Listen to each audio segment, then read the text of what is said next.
ரெண்டாவது சம் பார்த்தீங்கன்னா, ஓர் எண் 15ஆல் பெருக்கப்படும் பொழுது 196 அதிகமாகிறது எனில் அந்த எண்ணை காண்க. இதுக்கு முன்னாடி சம் பார்த்தீங்கன்னா வேறு மாதிரி இருந்துச்சு. இந்த மாதிரி சம் கேட்டாங்க அப்படின்னா நம்ம எப்படி பார்க்குறது அப்படின்னா, ஒரு எண்ணோட நம்ம என்ன செய்யணும் அப்படின்னா, எந்த எண்ணை மல்டிப்ளை பண்ணுறோமோ அந்த எண்ணை திரும்பி என்ன செய்யணும், 15ஓட 10 மல்டிப்ளை பண்ணால் என்ன செய்யும், 150 கிடைக்கும். அதை நம்ம என்ன செய்யணும், 150 கிடைக்குது. ஆனால் நம்மளுக்கு என்ன செய்யும், மல்டிப்ளை பண்ணிவிட்டு அதே சேம் நம்பரால் என்ன செய்யணும், நம்ம மைனஸும் பண்ணணும். அப்போ 150லேருந்து மைனஸ் பண்ணால் 196 கிடைக்காது. அதுக்கடுத்து 15ஓட 11 மல்டிப்ளை பண்ணால் கிடைக்குமான்னு பார்க்கலாம்.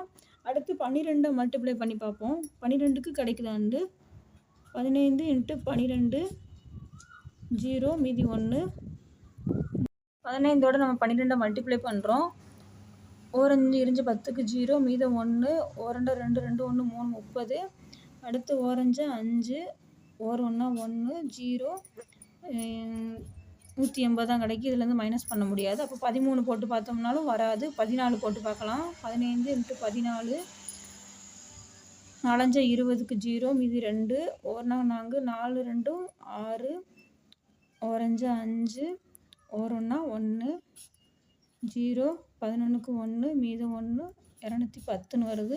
இப்போ நம்மளுக்கு என்ன செஞ்சிருச்சு, நம்ம 196ஓட அதிகமான நம்பர் கிடச்சிருச்சு. இதிலிருந்து நம்ம எந்த நம்பரை 15ஓட மல்டிப்ளை பண்ணோம், 14ங்கிற நம்பரை. அப்போ அதை மைனஸ் பண்ணலாம் மறுபடியும். அப்போது 0 இருக்குது, இங்கே 1 கடன் வாங்கினோம்னா அடித்து 0 இருக்கும், இங்கே 1 10,000. 10ல் 4 போச்சுன்னா 6. இங்கே 0 இருக்குது, 0லேருந்து 1 மைனஸ் பண்ண முடியாது. இங்கேருந்து 1 கடன் வாங்கணும் அப்படின்னா நம்மளுக்கு 10,000. 10ல் நம்மளுக்கு 1 போச்சு அப்படின்னா 9. இங்கே ரிமைனிங் 1 தான் இருக்குது. அப்போ நம்மளுக்கு என்ன செஞ்சிருச்சு, 196ங்கிற நம்பர் கிடச்சிருச்சு. அப்போது நம்மளுக்கு எந்த எண்ணை பெருக்கும்போது நம்மளுக்கு 196 கிடைக்கும் அப்படின்னா, நம்ம லாஸ்ட் என்ன யூஸ் பண்ணோம், 14ங்கிறது. அப்போ இந்த சம்க்கான ஆன்சர் பார்த்தீங்க அப்படின்னா 14. இந்த வீடியோ உங்களுக்கு யூஸ்ஃபுல்லாக இருக்குன்னு நினைக்கிறேன். பிடிச்சிருந்தால் லைக் பண்ணுங்கள், சேனலை சப்ஸ்கிரைப் பண்ணுங்கள். தேங்க்ஸ் ஃபார் வாட்சிங்.